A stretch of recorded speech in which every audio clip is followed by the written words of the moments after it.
Olá a todos, bem-vindos a mais um vídeo. Hoje hoje vou-vos mostrar umas fotos e vão-me acompanhar a fotografar o EQS.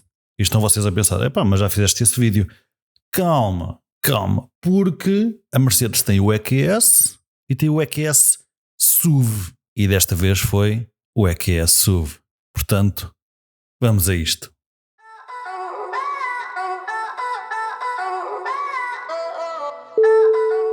Estou de volta, portanto, vamos começar o vídeo. Ora bem, tenho aqui algumas fotos para vos mostrar e no entretanto vou pondo aqui tipo um time-lapse, uma cena fixe, tal coisa, de um parolo a fotografar o EQS. Primeira consideração, o EQS não está matriculado, portanto não pôde sair do stand, com muita pena minha, porque é dos carros talvez mais confortáveis de toda a história, portanto era porreiro ter saído, mas eu percebo, nem sempre se pode, digamos assim, tirar o carro dali, não é? Há carros e carros e este é um dos carros que está ali parado, portanto works fine, por mim tudo bem. Limita um pouco a fotografia, mas por acaso o stand da Sodicentro, que é o pessoal que eu trabalho sempre, pessoal impecável, tem um stand muito favorável em termos de luz, portanto não é mau tirar fotografias ali. É um bocadinho limitativo em termos de espaço e em termos de o que é que se vê atrás, mas em termos de luz, se for a hora certa, funciona muito bem. Portanto, vamos começar aqui com as fotos. Primeira foto, establishing shot. O que é que vamos fotografar? Bumba, EQS. Se alguém tinha dúvidas, deixou de ter dúvidas, é um EQS. Tem dúvidas se é o SUV ou o carro, mas não interessa porque ele não diz em lado nenhum, pelo menos que eu saiba, EQS SUV. Portanto, EQS e pronto. É uma foto simples, que a edição foi basicamente puxar o símbolo, basicamente. Ele fica mais escondido um bocadinho, entre aspas, ou seja, fica ali mais escuro e eu fiz um bocadinho de pop para ele vir cá para fora e isto agora sou um bocadinho javardo.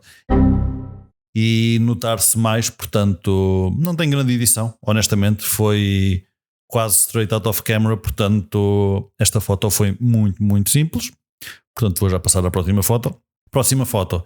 Aqui sim já temos algum truque de edição, digamos assim. A foto sim tinha aquele glow, ou seja, tinha aquela luz ali a bater e a refletir no carro. Isso não é, digamos, posto em pós-processamento. O que é aumentado, ou seja, cheguei ali, aumentei o glow. Como é óbvio, se a luz estava de frente, a traseira estava mais escura e eu tentei deixar mais escura, mas mesmo assim clareei um pouco, clareei bastante o símbolo quase não se via, lá está, não estava lá com luz, portanto é uma coisa que para mim é importante que se veja, onde diz EQS 450+, e também é importante que se veja os detalhes da luz, digamos, da light bar que este carro tem atrás, que para mim é um dos fatores, digamos assim, um dos toques de design que chamam o olho a este carro. Portanto, era muito importante que o EQS 450+, e a light bar tivessem bem definidos. O símbolo da Mercedes não lhe toquei, honestamente, estava bem iluminado. Tudo o resto são apliques e coisas de design que não me preocupei muito, honestamente, nesta foto. Portanto, foi esse o truque de edição. Aumento sempre um bocadinho a luz que entra. Gosto sempre de dar mais luz quando temos um highlight, pelo menos se não estragar a foto. Isto é a regra geral. Aqui foi o que aconteceu. Dei mais luz, aumentei ali o glow. Ele era menos de metade talvez. E pronto, é isso. Não foi assim mais grande edição feita. E até porque o carro, honestamente, mesmo não gostando de SUVs, ou seja, SUVs não é a minha cena, o carro está impecável e fotografa, que é uma maravilha, portanto não me dificultou muito a vida. Próxima foto. Aqui é de frente, como vocês podem ver, estes carros elétricos, já devem saber, obviamente, não tem grelha, portanto há quem faça fake grills, BMW, e depois há quem faça como a Mercedes, que mete tipo um espelho, um vidro ali à frente, que depois tem sensores e câmaras e não sei o quê, não sei quantos, mas que para fotografar mesmo de frente é complicado, porque reflete, mas para fotografar assim de lado e ainda mais na posição que estava, funciona muito bem, até porque, como vocês veem na fotografia, o carro está ali, dá para ver o carro, dá para ver os detalhes, espero eu, no YouTube, dá para ver os detalhes da grelha, aspas, na grelha, que são as estrelinhas da Mercedes, não é? Eles enchem aquilo com as estrelinhas e depois ficou a refletir o símbolo da AMG. Epá, quer dizer, melhor era difícil, melhor era difícil, não é? Side note, nesta foto temos outro elétrico lá atrás, se não estou a errar, o EQE, e aqui no canto esquerdo temos um AMG 4-door, se não estou em erro, um GT 4-door, portanto acho que era isso, se não estou em erro, eu não me lembro. Se não for Pedro, estás com Alzheimer. Próxima foto, aqui é mais ou menos o mesmo ângulo, mas aqui eu quis fazer algo ligeiramente diferente. Estava lá uma planta e aqui eu optei por fazer uma fotografia mais escura entre a planta, ou seja, ia ter estes elementos de foreground e a fotografia ia naturalmente ficar tingida de verde, não é? A planta verde, etc. Mas aqui a ideia foi fazer uma foto um bocadinho mais escura em que se visse os detalhes da light bar da frente. O carro é muito engraçado e, como vocês podem ver, tem uma light bar e depois em cada ótica, não sei se isto se pode chamar assim neste momento, mas em cada ótica, com o Daytime Running Lights ligado, tem 3 triângulozinhos, que eu acho que é brutal. Fica super, super, super impecável e honestamente eu acho que dá um caráter diferente ao carro. Acho que honestamente funciona muito bem, é um design muito, muito, muito bem conseguido e estamos a falar de um SUV que é uma coisa que não me diz absolutamente nada. Portanto, gostei imenso. Em termos de edição, a única coisa que fiz foi no óculo esquerdo, ou seja, o direito do carro, o nosso esquerdo, foi puxar-lhe um bocadinho os highlights para não se perder a luz da light bar. De resto, honestamente, não fiz grande coisa à foto, foi como saiu. Portanto, next shot. E antes de começar esta foto, vocês já devem ter reparado que eu não gosto de editar muitas fotos, não é? Gosto de dar um toquezinho e tal, corrigir umas coisas, mas nada de extravagante, de tipo, agora vamos pôr esta foto ao roxo. Não é a minha cena, honestamente. De vez em quando acontece, mas não é algo que eu tenha no meu mindset. Continuando, nesta foto, então, ainda fui mais ao detalhe, fui mesmo perto da ótica e fotografar em detalhe, porque primeiro foi algo que o pessoal da Mercedes me indicou, digamos assim, gostaram muito e que acham que é algo diferenciador do carro. Conhecem eles melhor do que eu, portanto, se eles dizem, eu vou aproveitar a dica e vou fazer fotografia sobre isso, e eu também gosto. Portanto, as óticas têm sempre muito detalhe, especialmente hoje em dia com LEDs e lasers e não sei o quê. Aquilo tem 500 mil elementos, portanto é uma coisa muito porreira de fotografar, e aqui foi um bocadinho a ideia, por isso é que está tudo muito escuro, tirando a parte do detalhe da ótica. Basicamente escureci a foto toda e pintei a ótica, aumentei o clarity, aumentei o contraste, aumentei um bocadinho a exposição e basicamente ficou com este efeito que ao olho parece-me, espero, é natural, mas que passa os detalhes todos, ou os detalhes todos possíveis da ótica. Próxima foto. Aqui é exatamente a mesma lógica, mas das óticas traseiras. E porquê é que eu fiz neste ângulo? Porque este ângulo para mim é o que se vê melhor. Eu não sei como é que posso chamar aquilo, mas aquilo é muito porreiro. Aquilo parece umas ondas ou uns laços, ou parece que foi alguém enrolado. É um design excelente, excelente, excelente, que tem as óticas laterais. Eu agora vou ter que dizer assim porque hoje em dia vai de um lado ao outro, portanto as óticas laterais da Mercedes, e eu acho que este ângulo é o que passa melhor, digamos assim, esse detalhe. E aqui foi tudo sobre os detalhes das óticas. A foto anterior e esta foto é mesmo focar nas óticas e manada.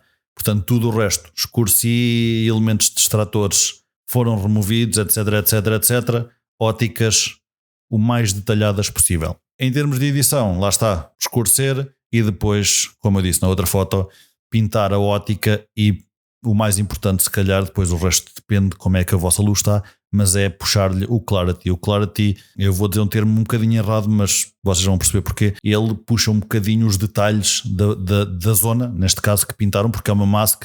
Portanto, sempre que tiverem uma ótica e quiserem puxar-lhe os detalhes, que aquilo tem muita coisa, puxem primeiro a clarity e depois joguem com os outros sliders. A clarity para mim é o slider mais importante quando quero puxar o detalhe de uma ótica. Portanto, dica mandada ao ar, se alguém apanhar, isto para fazer poemas era uma máquina. Próxima foto. Aqui já é uma foto assim um bocadinho mais de longe e tal, a mostrar, aqui quis mostrar as curvas, as saliências, coisa e tal. Pronto, é isso que eu quis mostrar. Não, os carros normalmente de lado têm sempre, ao pé das rodas têm sempre saliências, depois têm algumas curvas, outros são mais flat. Estou-me a lembrar, por exemplo, do Ioniq 5, é quase um cubo, não é? O carro, e depois há outros que têm muito mais curvas, e eu acho que é sempre importante mostrar essas curvas, são coisas, são detalhes muito próprios de cada modelo, de cada carro. Portanto, aqui foi o que eu quis fazer. Ainda por cima o sol estava ali a bater, ajuda sempre a mostrar mais ou menos, porque depois quando há uma saliência ou uma coisa do género faz sombras, portanto ajuda sempre à vossa fotografia. Não me vou alongar muito mais, esta foto também não tem muita edição, honestamente. Aqui o sol estava a ajudar bastante, portanto foi fazer, na primeira foto basicamente foi fazer o preset e depois aplicá-las a todas, mas não tem grande truque, digamos assim. É só basicamente tirar elementos distratores e pouco mais. Foto de interior tinha que ser, este carro vem equipado com o Hyperscreen. O Hyperscreen é algo next level. Aqui optei por não ter o ecrã do condutor nem o do passageiro ligado. Para quem não sabe, o do passageiro só liga se alguém lá estiver sentado. Portanto, se alguma vez forem experimentar um Hyperscreen, sentem alguém no passageiro para ele poder experimentar o ecrã, senão fica com aquelas estrelinhas. Depois tem o ecrã do meio ligado com o mapa. E depois obviamente tem o ecrã da esquerda para o condutor, mas que eu optei nesta fotografia em particular por estar desligado, porque queria basicamente focar no ecrã do meio e na textura da consola central. Foram os meus targets nesta foto, e depois também na curva que faz, digamos assim, o tablier. Se notarem, é uma curva contínua que vai desde a porta esquerda até à porta direita, faz um traço contínuo, e eu acho que é uma linha contínua, e eu acho que é um detalhe delicioso que estes Mercedes têm, que é muito, muito porreiro. Vocês quando abrem as portas fica estranho, não é como os outros carros que normalmente têm o vidro e depois tem tipo uma curva a 90 graus, digamos assim, com a porta. Nos Mercedes, pelo menos estes Mercedes, não é assim que acontece, porque o design, como é todo de um lado ao outro, fica um design ligeiramente diferente, que eu não vou tentar sequer explicar. Se vocês quiserem vão ver e é mais fácil. Aqui, lá está, não foi feita muita coisa. A única coisa que eu fiz aqui foi clarear algumas partes devido à luz que estava a entrar e a pouca luz que estava dentro do carro. Fui um bocadinho burro, tenho que admitir, porque o carro tem teto de abrir e eu não abri, podia ter entrado mais luz.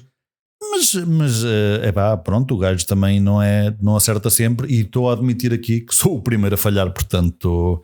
Next shot. Fisheye. O que é que há mais para dizer? Teve que ser uma fisheye. Portanto, é assim, lá está. São fotos que eu acho que não podem ser as vossas fotos principais do set, porque distorcem muito aquilo que é o carro que vocês querem mostrar, mas eu acho que é sempre porreiro ter uma foto diferente, diferenciadora, chamem-lhe o que quiserem, quando entregam 30 fotos, 20 fotos ao cliente, e vão lá 2 ou 3 fisheye, e o cliente às vezes pega nelas e usa-as e são diferentes, e isso para mim faz toda a diferença num set, levar ali algumas fotos que são completamente diferentes.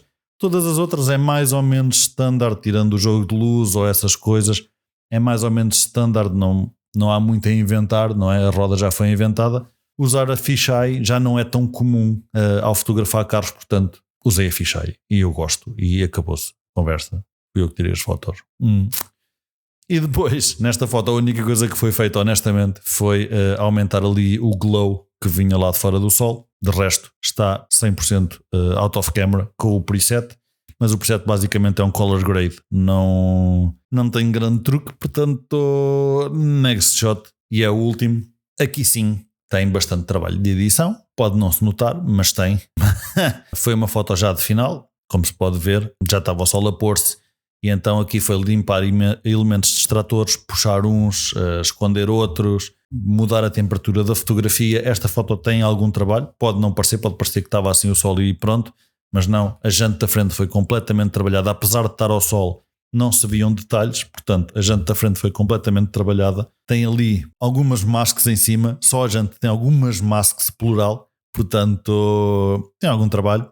A grelha tem trabalho, a luz tem trabalho, tenho light a entrar, tenho coisas a escurecer, portanto esta foto tem algum trabalho em termos de edição. O que eu quero dizer é, há fotos que às vezes não parecem, mas são as que têm se calhar mais trabalho, outras às vezes vocês tiram e straight out of camera a cena é pá, uau, brutal, não preciso fazer grande coisa. Portanto, não se esqueçam que às vezes não é por fazerem mais ou menos coisas que a foto vai ficar melhor, não é por terem 40 layers que uma foto vai ficar melhor que uma que tem 2. Por layers eu quero dizer masks, pode ser layers no Photoshop, mas não quer dizer que fique melhor, quer dizer que tem mais trabalho. O importante é vocês entregarem a foto como vocês acham que ela deve ser. E para mim esta é a foto de sunset. Estava amarelado já, eu só puxei um bocadinho mais ainda, mas já estava bastante amarelado, portanto eu só aproveitei a cena, digamos assim, aproveitei a dica da natureza para puxar mais e pronto. Obviamente o cliente tem outras fotos similares que não estão amareladas, portanto se quiser passar, entre aspas, a cor real do carro nas fotografias, pode fazê-lo. Portanto, gosto sempre de mandar fotos a mais e o cliente é que decide depois o que é que vai para as socials. Isto foi as minhas fotografias do EQS SUV. Pá, é um carro de outro mundo, é mesmo interessante, é mesmo confortável. Se alguém por acaso tiver tempo e quiser um SUV confortável, antigamente, pelo menos para mim, a primeira escolha seria vou ver um Range Rover. Hoje a primeira escolha é vou ver o EQS SUV. Ok, é um elétrico, não é whatever, pronto, tudo bem, já sei a história do elétrico, blá blá blá, ok, tudo bem. Mas, no entanto, eu acho que em termos de conforto é um carro excelente e tenho dito, eu não sou patrocinado pela Mercedes, escuso estar aqui a vender o carro, mas gostei imenso do carro, portanto acho que quem tenha o budget vale a pena ir investigar e tentar fazer um test drive. Neste não dá, não está matriculado, mas quem sabe se não estará um dia ou se, não sei, estou eu a dizer, portanto acho que vale a pena pelo menos irem sentar o rabo nos bancos que são, não fosse ele acabar em S, como a Mercedes gosta de dar o luxo de conforto nos S. Deve ser S de rabo em inglês, portanto S, conforto no S, portanto faz sentido. Bem jogado Mercedes, é assim mesmo. Espero que tenham gostado do vídeo. Não se esqueçam de visitar pedrotomás.pt, estão lá as fotografias todas, é sempre com aspas, todas. Portanto, vão lá ver, o carro é muito giro, foi dentro de stand, não há outros fundos, mas não interessa, eu acho que funcionou muito bem e o carro é brutal. E se alguém me quiser oferecer veja o vídeo 3 milhões e meio de vezes e talvez o YouTube me dê enough money de ads para eu começar a pensar nisso. Portanto, obrigado e até à próxima. Obrigado.